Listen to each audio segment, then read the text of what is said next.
অবহেলায় পড়ে বাংলা শ্রেষ্ঠ পাঁচলিকার দাশরথী রায়ের স্মৃতি বিজড়িত তাঁর বসত ভিটে। জনকবির জন্মভিটে সংরক্ষণের ব্যবস্থা করেনি সরকার, আক্ষেপ পরিবারের। জন্মভিটে সংরক্ষণে দ্রুত ব্যবস্থা নিক সরকার, আর্জি পরিবারের। আমি যে জায়গায় দাঁড়িয়ে আছি সেটা হচ্ছে কাটোয়া 1 নম্বর ব্লকের বাঁধমুড়ো গ্রাম। আর এই গ্রামে বাংলার শ্রেষ্ঠ পাঁচালিকার দাশরথী রায়ের জন্ম। বাংলার শ্রেষ্ঠ পাঁচালিকার দাশরথী রায় বাংলা সাহিত্যের অমূল্য সম্পদ তার পাঁচালী।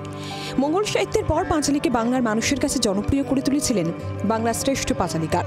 দাশরথী রায়ের পাঁচালী স্নাতক বা স্নাতকোত্তরের পাঠ্যক্রমেও অন্তর্ভুক্ত। কিন্তু দাশরথী রায়ের স্মৃতি বিজড়িত তার বসত ভিটে আজ পড়ে রয়েছে অবহেলায়। বাংলার শ্রেষ্ঠ পাঁচালিকারের বাড়ি সংরক্ষণের কোনো ব্যবস্থা করেনি সরকার। পদক্ষেপ না করলে তা ধ্বংস হয়ে যাবে অচিরেই, আক্ষেপ দাশরথী রায়ের পরিবারের।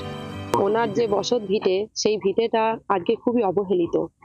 আমরা চাই যে ভারত আমাদের পশ্চিমবঙ্গ সরকারের কাছে একটা অনুরোধ, বিশেষ অনুরোধ, ওনার এই ভিটেটাকে সংরক্ষণ করুক।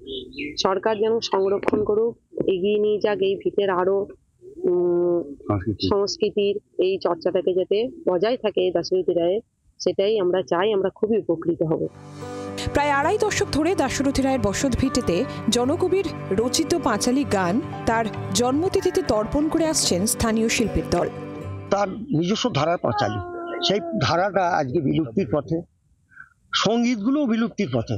এরকম বিখ্যাত বিখ্যাত মহামনীষী কোনো যাকে স্বীকৃতি দিয়ে গেছে, সে তার আজ বসত ভিটে, তার জায়গা, তার নামটাই কেউ জানে না। আমি বেশি দিন হয়তো পারবো না এই ধারা বজায় রাখতে। আমার পরবর্তী জেনারেশন দাশরথী রায়কে প্রণাম জানাতে পারে। কথিত আছে, কৃষ্ণনগরের রাজবাড়ির দেবী দুর্গা দাশরথীর পাঁচালী না শুনে বিদায় নিতেন না।